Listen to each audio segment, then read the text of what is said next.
Mismo ang analyst na nga po na si Richard Jefferson ang nagsabi na hindi magiging madali para sa Team USA na makuha ang gintong medalya sa Olympics. Kahit manatalo nila ang Team Canada noong nakaraan, meron pa rin naman nga pong ibang kupunan ng mas malakas sa kanila na magpapahirap sa kompetisyon. Sa katunayan sa ngayon, merong 3 kupunan ng kayang talunin at dominahin ang USA. Una ay ang kanilang kagrupo na Serbia na merong isang Nikola Jokic. Susundan ito ng host country na Team of France na merong pinagmamalaking Twin Tower na sina Wembanyama at Rudy Gobert, habang ang pangatlong kupunan naman na merong kakayahang talunin sila ay ang reigning world champion ng FIBA na Germany. Bagamat man iba ang lineup ngayon ng USA kumpara last year, meron at hindi pa rin naman natin maikakaila na kaya pa rin ng Germany na talunin ito sa Olympics kung sakali mang magkatapat sila sa knockout stage. Samantala, since umayaw na si Rob Pelinka at ang Lakers sa pagkuha kay Jeremy Grant mula sa Trail Blazers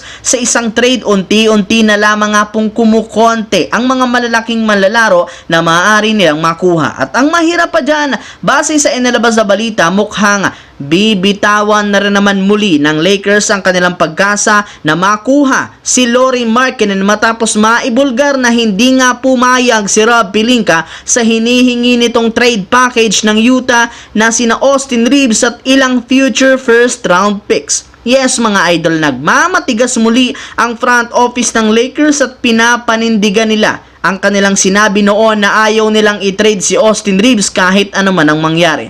Bukod dyan, napakaraming future first round picks rin naman ang gustong makuha ng Jazz, which is unfair para sa kanilang team. Kaya mas mabuti na lamang nga daw na hindi na nila ituloy ang pagkuha kay Lauri Markkanen. Sa kabilang banda naman, bagamat man busy at mas nakafocus si Coach Steve Kerr sa paggawa ng plan sa Team USA para sa Olympics, hindi pa rin naman ito naiwasan na matanong ng media patungkol sa ginagawang plano ng Warriors ngayong off-season. Kaya para nga matapos na ang mga katanungan, derechahan nga nitong sinabi na lahat ng mga manlaro ng Warriors last season ginawang available sa isang trade except kay Stephen Curry. Yes mga idol, hindi nga kayo nagkakamali sa inyong narinig.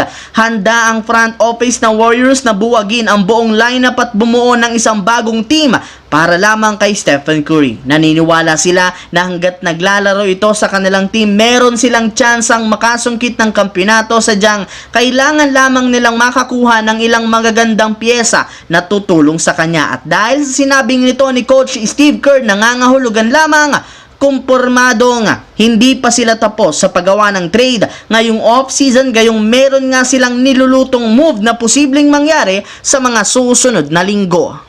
So yun lamang mga idol ang ating bagong video na ating pinag-usapan ngayon dito. Once again, this is your J-Zone TV. Huwag kalimutang mag-like, mag-subscribe, pindutin ang notification bell sa akin channel para lagi kayo maging updated sa mga videos na pinapalabas ko. Isang malaking shoutout sa lahat mga idol. Thanks for watching.